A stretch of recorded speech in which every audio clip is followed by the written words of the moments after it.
Delisting को लेकर कई संगठन मांग उठा रहे हैं। दिल्ली का जो लाल किला में जनजातीय सांस्कृतिक समागम था, वो भी उसमें भी एक बड़ा डिमांड था। क्या वाकई में नीलकंठ सिंह मुंडा भी व्यक्तिगत तौर पे मानते हैं कि डीलिस्टिंग होना चाहिए, डीलिस्टिंग की ज़रूरत है? और जब सरना कोड का विषय को लेके आए थे, तो आज जो लोग कह रहे हैं जिस तरह का विषय भी तरह तरह का जो भ्रांतियाँ फैला रहे हैं माननीय गृह मंत्री जी के द्वारा, तो उस समय भी आदिवासी को अलग और सरना वाले लोग को अलग करना चाह रहा था। और कोई भी धर्म का अब देखा जाए, हिंदू धर्म भी, वो भी प्राकृतिक का पूजा करती है। देखिए, इसमें एक चीज कहना चाहिए, देश, हमारा देश लोकतंत्र, और लोकतंत्र में सभी को अपनी बात को रखने के लिए आज़ादी है। आपको आज़ादी दी गई है, आप जिस तरह से बात को रखना चाहते हैं, बाकी अपनी जिस मांग को रखना चाहते हैं मांग कर सकते हैं। तो बहुत से लोग अपना अपना मांग को लेकर के, तरह तरह का विषय को लेकर के जो आता है उसको धरना, प्रदर्शन, सम्मेलन, रैली के माध्यम से लोग करते हैं। तो यहाँ से भी कुछ लोग हैं अपनी मांगों को डीलिस्टिंग का किया। उसमें गृह मंत्री जी आए तो निश्चित रूप से और गृह मंत्री जी समय दिए और यहाँ के लोग डीलिस्टिंग मांग रहे हैं। उन सरना, सनातन, हिंदू, वनवासी, आदिवासी, ऐसे कई शब्द हैं जो झारखंड की फिजाओं में इन दिनों तैर रहे हैं। राजनीति का कारण है, कहीं समर्थन और कहीं विरोध भी देखने को मिल रहा है। सामान्य तौर पे मुंडा समाज को राजा माना जाता है और कहा जाता है। उसी समाज से आने वाले नीलकंठ सिंह मुंडा, जो बीजेपी के नेता हैं, हमारे साथ इस वक्त हैं। आप अपने आप को क्या कहते हैं? सनातनी, आदिवासी, वनवासी, हिंदू? देखिए, ऐसा है कि देश में रहने वाले लोग और ख़ास करके आदिवासी समाज आदिकाल से सबसे पहले यहाँ पर आया हुआ था। और आज हम आदिवासी हैं, इसमें कहने में किसी तरह का कोई हिचकिचाहट नहीं है। और हम आदिवासी हैं, हम जनजाति हैं, और हमारा यहाँ पूजा पद्धति प्रकृति के अनुसार होती है। और साथ ही आप भी देख रहे हैं कि हमारा इस राज्य में, खास करके अपने इस क्षेत्र में, हमारे लोग ज़्यादातर जंगल में रहने वाले, वास करने वाले लोग हैं। और इसलिए हम लोग आदिवासी, और कोई भी धर्म का अब देखा जाए, हिंदू धर्म भी, वो भी प्राकृतिक का पूजा करती है।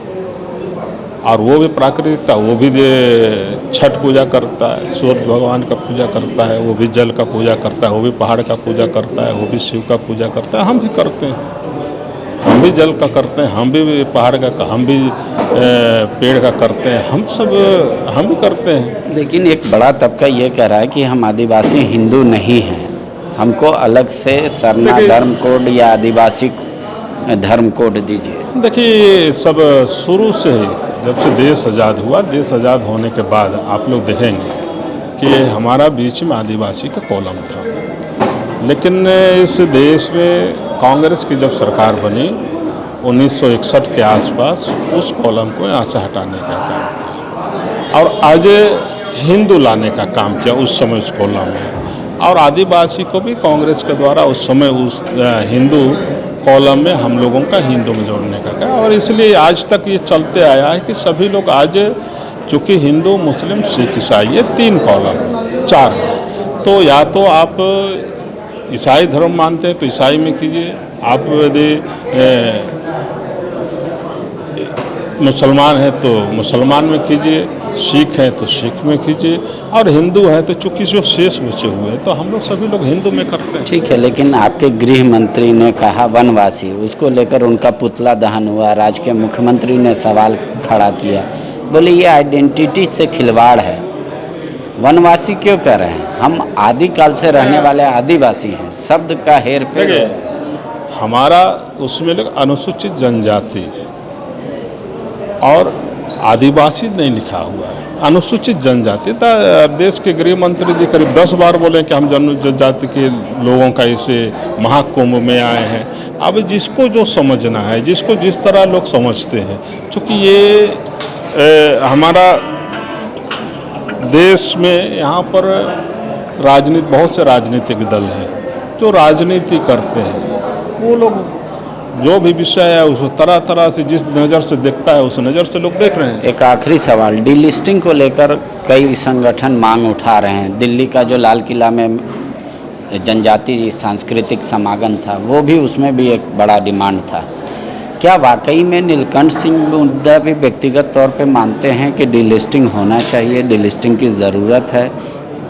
देखिए, इसमें एक चीज कहना चाहिए, देश, हमारा देश लोकतंत्र, और लोकतंत्र में सभी को अपनी बात को रखने के लिए आज़ादी है। आपको आज़ादी दी गई है, आप जिस तरह से बात को रखना चाहते हैं, बाकी अपनी जिस मांग को रखना चाहते हैं मांग कर सकते हैं।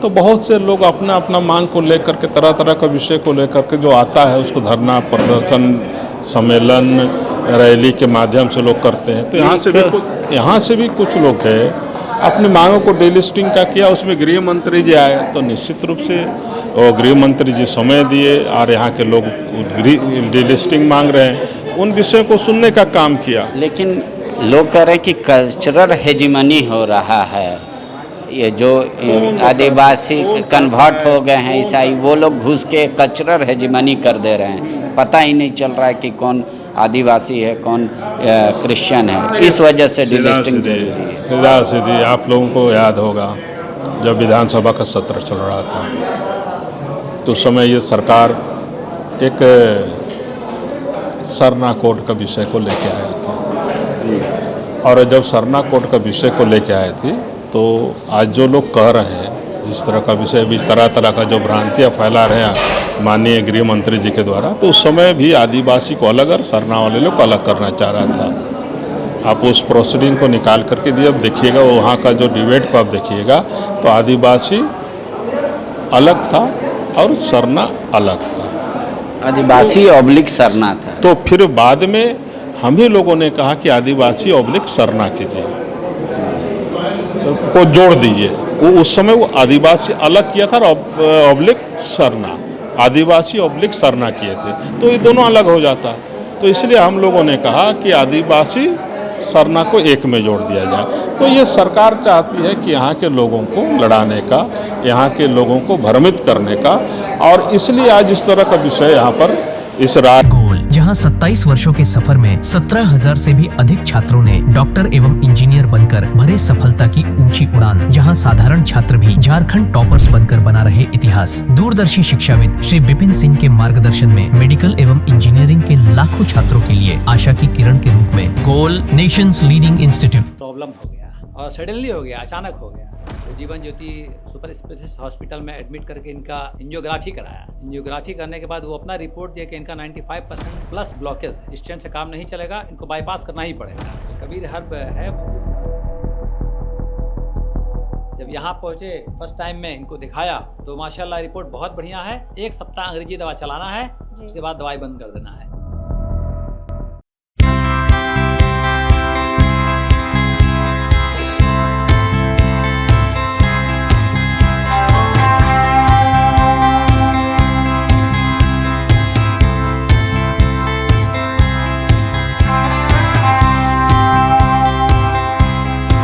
सरकारी परीक्षा की तैयारी का सबसे भरोसेमंद नाम NIBM।